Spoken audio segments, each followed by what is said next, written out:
Assalamualaikum warahmatullahi wabarakatuh. Perkenalkan, kami dari kelompok 4 SIP B dengan mata kuliah praktikum biokimia. Di sini kami beranggotakan 4 orang. Yang pertama saya Aulia Fitri Ramadini dengan ujung NIM 070. Dan saya Pinkas Iwayuni dengan ujung NIM 036. Dan saya Zeti Purwaeni dengan ujung NIM 052. Dan saya Revi Arlita dengan ujung NIM 044. Baiklah, di sini kami akan menjelaskan dengan materi reaksi uji protein.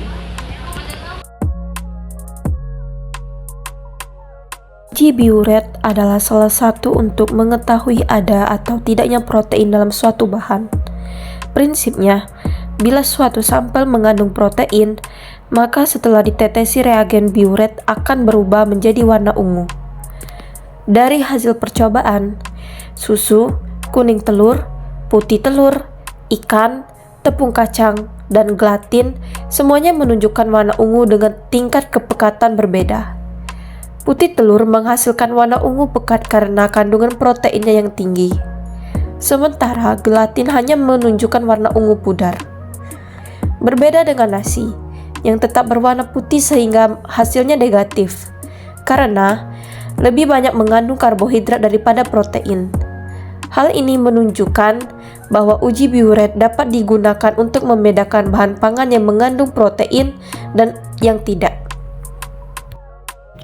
Uji santoprotein adalah salah satu uji kualitatif yang digunakan untuk mendeteksi keberadaan protein yang mengandung cincin aromatik seperti fenilalanin, tirosin, dan triptofan.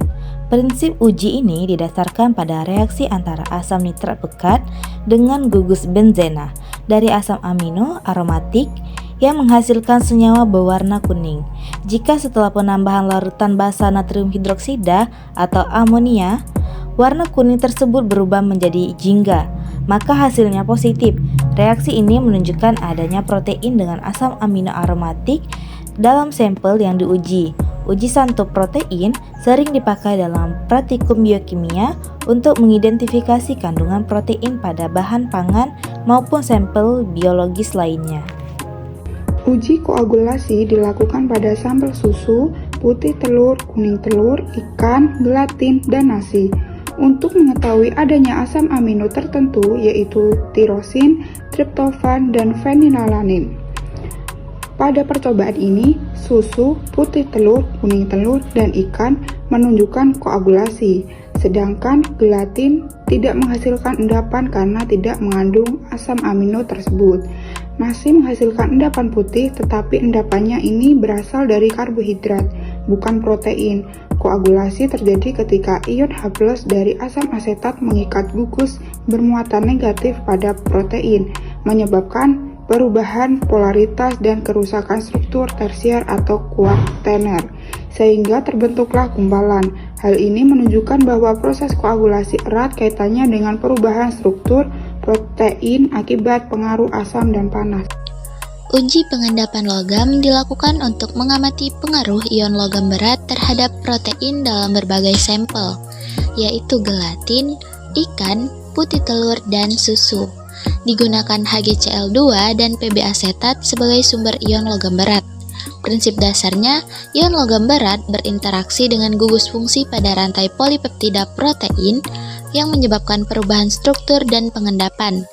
Hasil pengamatan menunjukkan bahwa gelatin dengan Pb asetat dan HgCl2 menghasilkan larutan tidak berwarna. Pada sampel ikan, penambahan Pb asetat menghasilkan endapan putih dan pengendapan protein, sedangkan HgCl2 menghasilkan larutan berwarna putih, di mana HgCl2 menyebabkan denaturasi protein yang lebih jelas. Pada putih telur, menunjukkan pengendapan saat ditambahkannya Pb asetat, menghasilkan larutan berwarna putih dan pengendapan yang sangat kuat dengan HgCl2 karena kemampuannya berikatan dengan berbagai gugus fungsi protein albumin. Pada susu, Pb asetat dan HgCl menghasilkan larutan berwarna putih. Faktor-faktor seperti jenis logam, konsentrasi, jenis protein, dan pH mempengaruhi proses pengendapan.